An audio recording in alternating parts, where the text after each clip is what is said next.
And so anyway, all right. All that said, something that people love to obsess about as well is the coaches poll. And shout out to me. My kid was late to his dentist appointment because I figured out how to get a picture back up on this screen.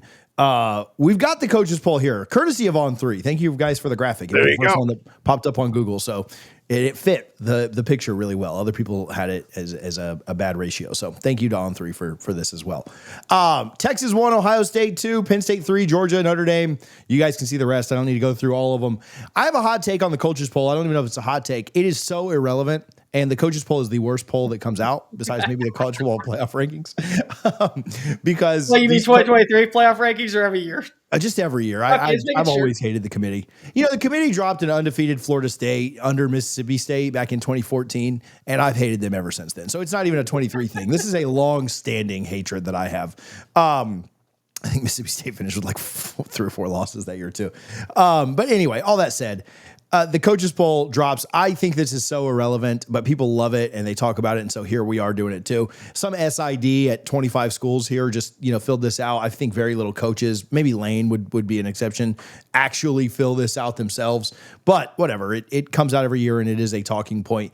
Anything surprise you on this though? Because you do get a pretty good consensus of like where people think teams are at. Cole and I have dominated this, I feel like, so far. Tom, what do you think here? One, I'll echo the sentiments of most coaches that they do not care about preseason polls. So, I personally don't care about the rankings at all until, middle of the season where I'm like, okay, let's see now that we know a little bit about body of work, that sort of stuff. I would have expected a little bit more love for Clemson.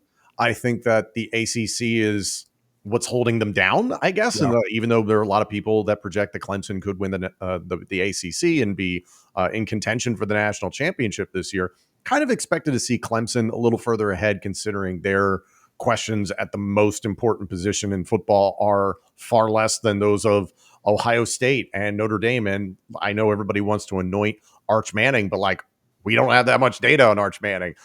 Dante Moore and Oregon sniffing right behind Clemson. I'm like, okay, there's a lot of unproven commodities up here that are just getting brand recognition and what we knew of them from last season, which is just not how football works. It's a completely different team every single year.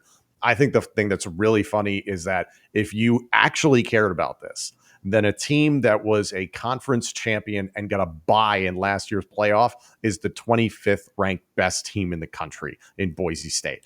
What are we doing with the way that we ultimately wind up seeding the playoffs? None of this matters right now, but it's still just reinforcing that information of there's a gap between these teams and we just need to shore up that gap.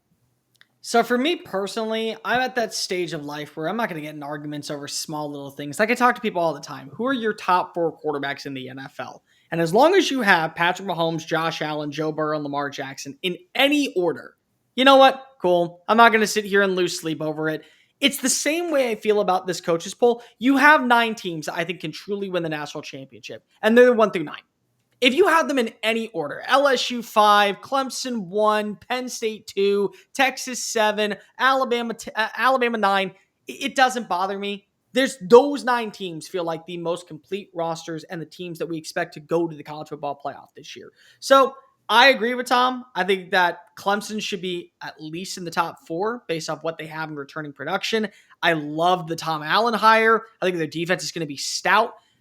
I think that we could give a little bit more credit to Penn State over Ohio State just because of what they return roster-wise. But I understand if you want Ohio State in the top 2, and it does a lot of volume for setting the tone in Columbus week 1 as 1 versus 2 face off against each other. And I kind of feel the same way about 10 through 16, 17. If you have those teams in some pecking order, I'm fine with it. I think A&M's a little bit too low. I think what they return offensively is really, really promising this year. But I'm also going to say something that maybe is a little bit controversial. I think that they missed on several teams in the Big 12 for teams that are currently in the Big 12. I have a lot of questions about Iowa State going into this year. What's the wide receiver situation look like now that your 2 top targets are with the Houston Texans? What about BYU? I understand that you want to give credit to the rest of the roster, but if Jake Retzlaff was the answer to your team, is that really worthy when you have rosters like Baylor and TCU that feature prime quarterbacks coming on back in? have a good backfield, have solid defensive play for one side in Fort Worth, and then a solid offensive three-headed monster with Bryson Washington and Josh Cameron on the opposing side. The two teams that I felt were the biggest snubs right now. Number one is Oklahoma, because if Oklahoma for the first time since 1999 is not in the preseason coaches poll, what they did to revamp their roster, whether or not we want to say that there is reason and logic to believe that there could end up disappointing, how certain are we that how much Tennessee lost?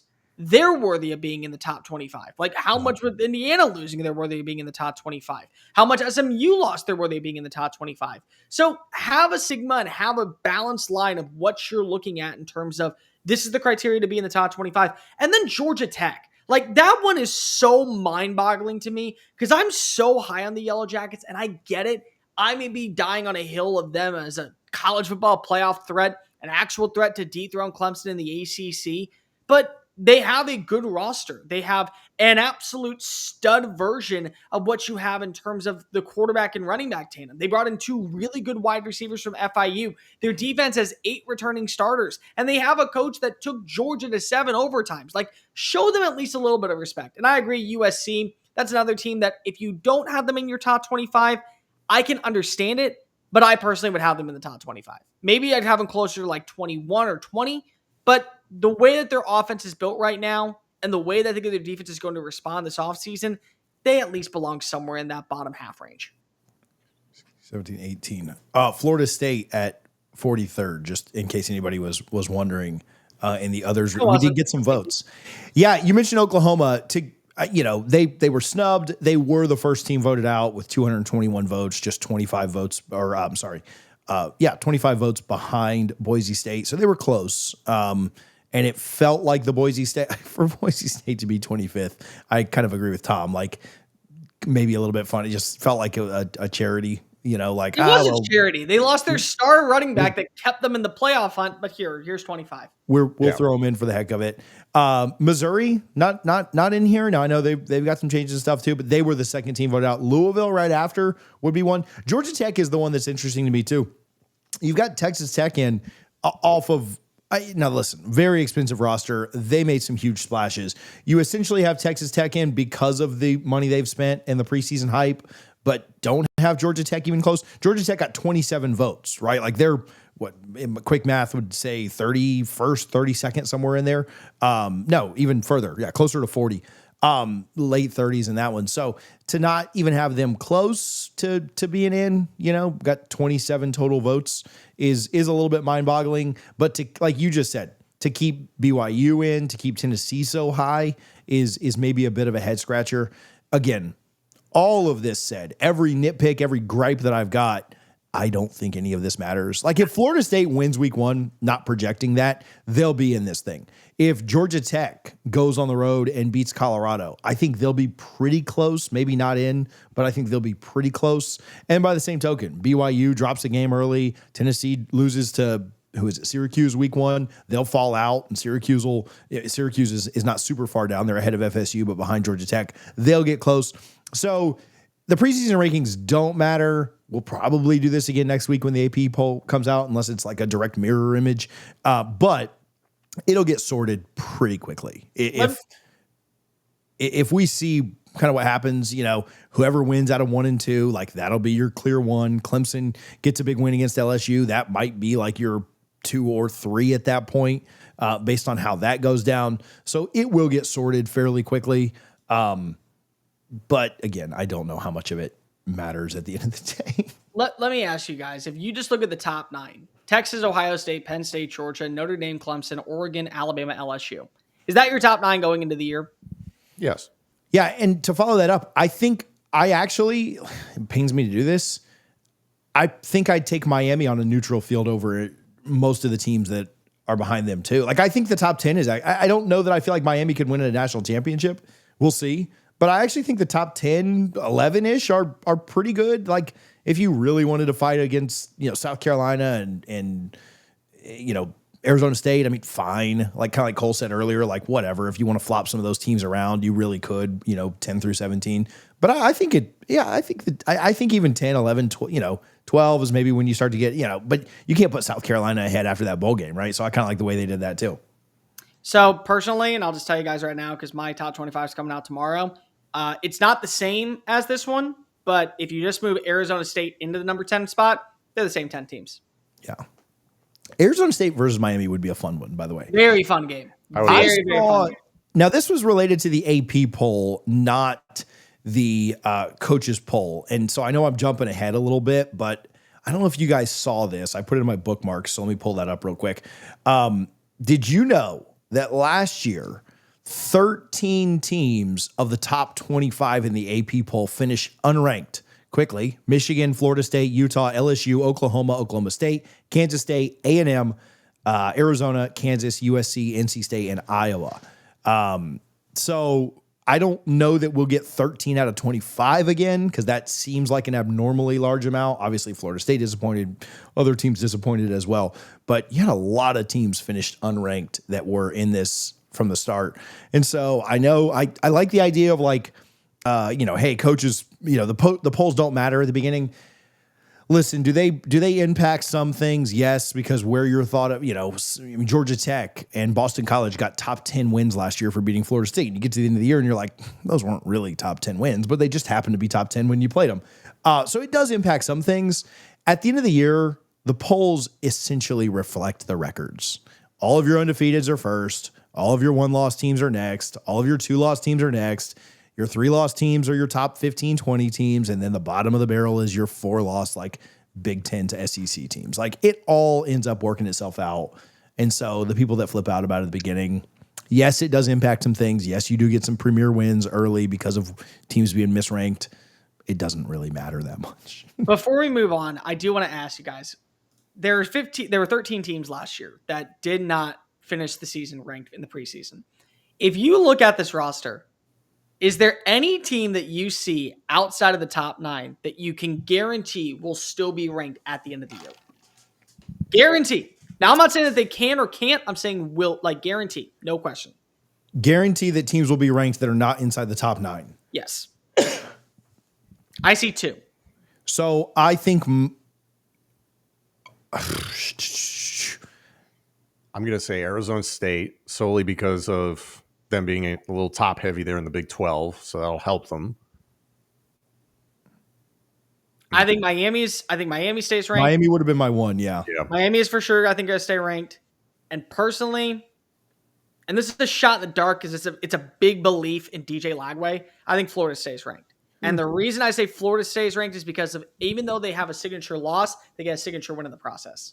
So they're always floating in that 24-25 range. Yeah, I could see Florida dropping out because they lose two of 3 games, but we'll see. Like, I think they go 1-2 against Miami, LSU, and Texas.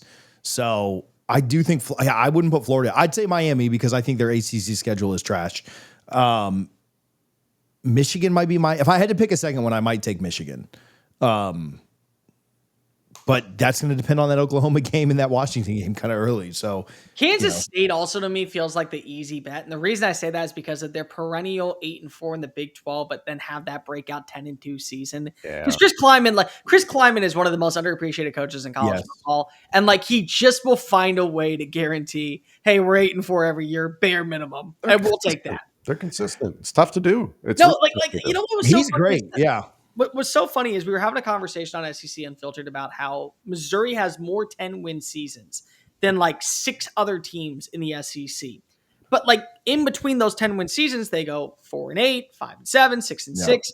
Meanwhile, A&M is 6th in wins since joining the SEC in 2012. Oh, just the most consistent 8-4. But why is it? Because they're the most consistent 8-4 team. So that's kind of Kansas State. It's like, yeah, they may go 10-2 one year, but they're never going less than 8-4. So actually, switch that pick. I'm taking out Florida. I'm putting Kansas State in. Miami and Kansas State are staying ranked all year. I love this. Won't hit because I'm about to say it. I have no real. That's real wood. I love Kansas State -3 in that opener. So we'll see. This is not a betting show, but wait, you love -3? I love Kansas State -3. I'm hammering the -3. I'm taking Kansas State. Which means Iowa State wins this thing outright. I don't care. It's week 0. I'll make my bold prediction now. Kansas State wins Farmageddon. I'm fine with that. I actually, if they weren't different weeks, because I just hate my money being tied up a ton, I I actually really like the Clemson -3 too. I can't believe that's still where that's at.